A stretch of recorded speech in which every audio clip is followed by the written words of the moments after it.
seconds. Countdown 5, 4, 3.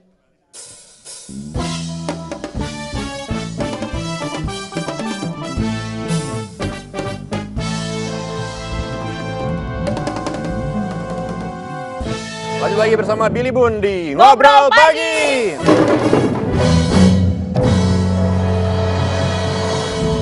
Iya, semakin menarik perbincangan tadi di segmen sebelumnya kita ngobrol dengan Billy Boon. Billy Boon bilang bahwa buat seorang Billy Boon kegagalan itu dan keberhasilan itu bisa dari hal yang kecil. Jadi dalam keseharian kita bisa melakukan 10 kegagalan, 10 kesuksesan dan itu sudah cukup untuk bisa membuat kita terus maju gitu ya tanpa menunggu harus punya kesuksesan besar atau kegagalan besar sebagai syarat untuk kemudian menentukan sikap. Betul misalnya banget. kan kira-kira seperti Betul itu.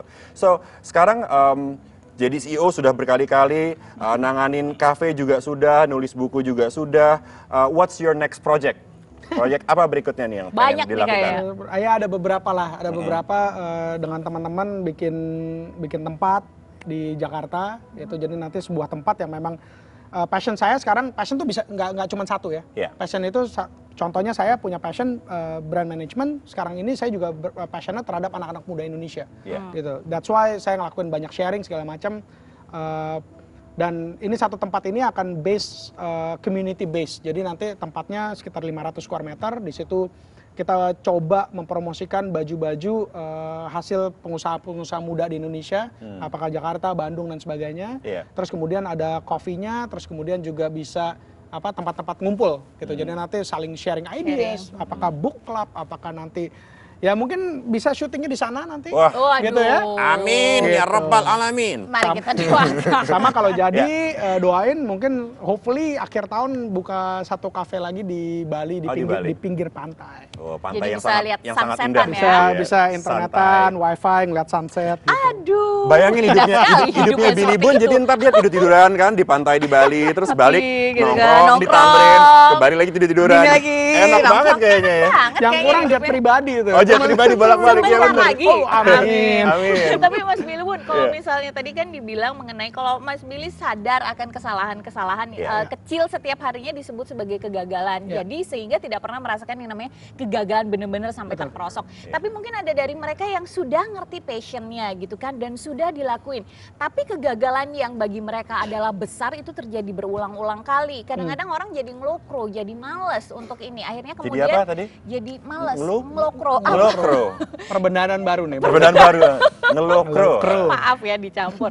Itu gimana sebenarnya untuk bisa membangkitkan lagi? Karena kan orang jadi aduh males nih, uang sudah habis segala macam, ya udah deh cari Oke. amannya, akhirnya mengerjakan sesuatu yang nggak passion itu Iya. tadi, Iya. akhirnya thanks Iya. God it's Friday itu tadi. Iya.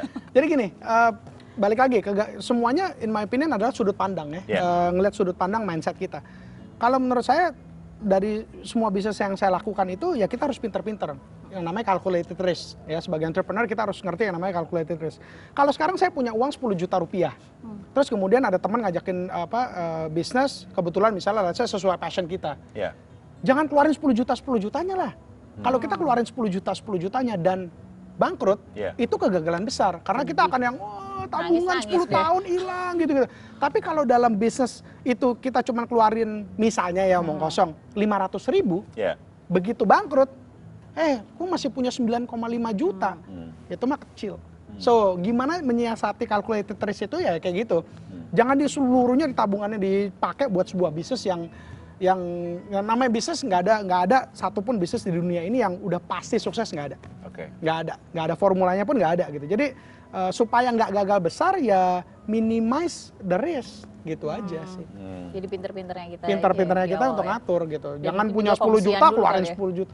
Exactly. Saya di semua bisnis saya tidak ada satupun bisnis saya yang saya kerjain sendiri, nggak ada. Oke. Saya punya modal, saya ngerti, saya passion, tetap saya akan mencari mitra bisnis. Karena mitra bisnis ini yang akan menjadikan jadi sparring partner saya Iya. dalam ya itu tadi, kalau ketika saya mungkin lagi down, lagi customer lagi sepi, kita bilang ketemuan yuk, terus ngobrol, men gimana ya, ini gimana ya, nah itu tukar pikiran. Ketika mungkin yang mesti injek uang, saya lagi nggak ada, terus kemudian yang ya udah pakai uang gue dulu deh. Iya. Jadi partner itu ya gampang-gampang susah ya, kayak Iya. nyari istri, nyari suami lah gitu. Saling nge-backup ya, namanya Saling juga nge-backup. partner artinya ya memang berpartner. Exactly. Gitu ya. Exactly. Ini satu hal, banyak teman-teman saya yang berbisnis, apalagi pemula gitu ya, komplainnya adalah susah menangani SDM. Jadi menangani manusia itu hal yang sangat sulit gitu. How do you handle people? Bagaimana banget. cara menangani orang? Ada tips tertentu nggak? Setuju, betul. Karena memang dari buku-buku semua CEO di Amerika, menjadi CEO itu akhirnya 60% itu udah nggak ngomongin sales strategy, marketing strategy, tapi 60% adalah ngomongin SDM. Iya. Yang paling susah tuh SDM gitu. Marketing segala macam dari awal business plan dibikin udah ketahuan. Iya. Ya, kita bakal begini. Tapi dalam business plan itu kita nggak bisa bilang oke nanti ketika dapat operation manager harus kita giniin, ya nggak bisa kan? Iya. Iya kan belum kebaca gitu. Nah, kalau sekarang saya lebih beruntung karena memang begitu mereka interview ke saya, mereka udah Google, mereka udah tahu apa yang saya expect. Karena dari buku, dari segala macam mereka udah tahu oke, kalau kerja buat Billy tuh pengennya cepat, mereka harus jujur, open minded gitu. Jadi mereka udah punya guidance itu gitu. Yeah. Jadi kalau buat yang lamar ke perusahaan saya, nah itu udah harus kayak begitu. Tapi itu pun masih susah gitu loh.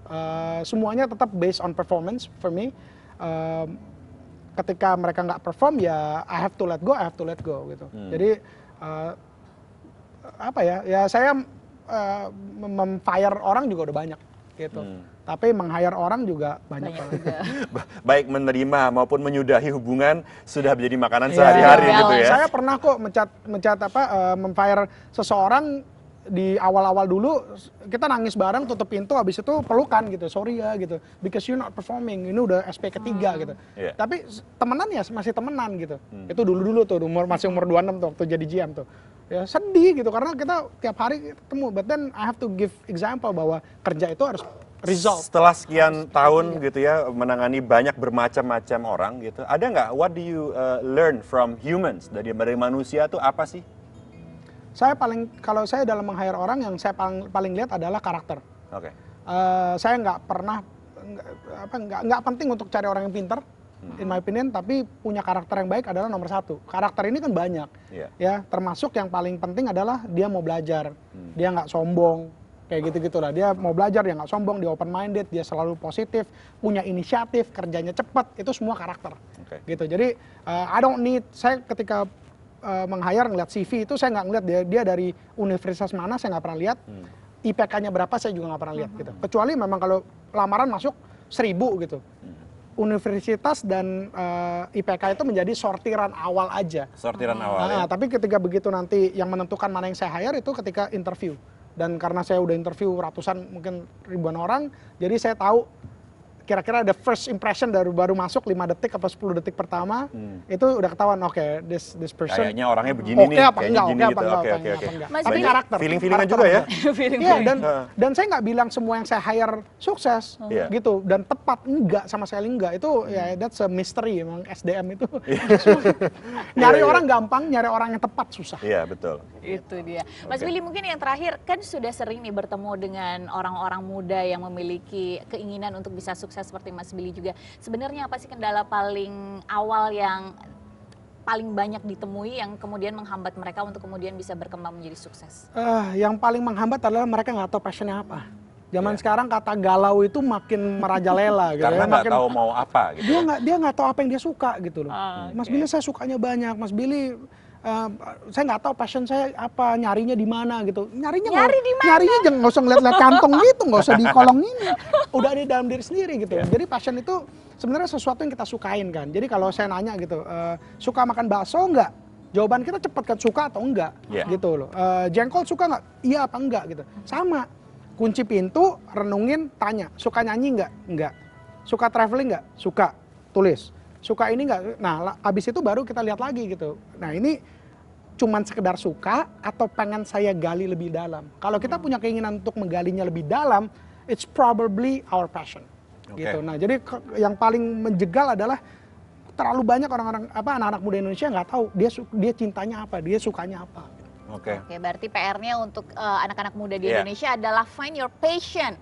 Ya. kesukaannya yang ada di dalam diri sendiri. Yang ada di Jadi, dalam diri on sendiri. that note, terima kasih banyak Thank you sudah so hadir much. ke Ngobrol Pagi. Dan untuk pemirsa dimanapun Anda berada, ternyata kita bisa mulai dengan cara yang sederhana gitu ya. Berpikir, duduk sendiri, mungkin ambil kertas kosong, tulis apa yang kita sukai, terus saja jadikan kebiasaan, lama kemudian Anda akan menemukan sebenarnya cintanya apa. Dicoba ya. Dicoba, Dicoba. hasratnya mana nih. Ya. Dari situ kita bisa kemudian melangkah untuk menjadi entrepreneur yang insya Allah sukses. Ya. Amin. Amin. Oke. Amin. Mas Billy, thank you ya Thank you, sudah thank you datang so di much. sini. Thank you so much. Matur nuwun. Thank you loh. Thank you so much. Ngobrol-ngobrol ini Thank you so seru much. sekali ngobrolnya.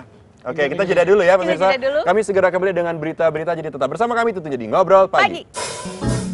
Kau bilang cinta selalu mengerti.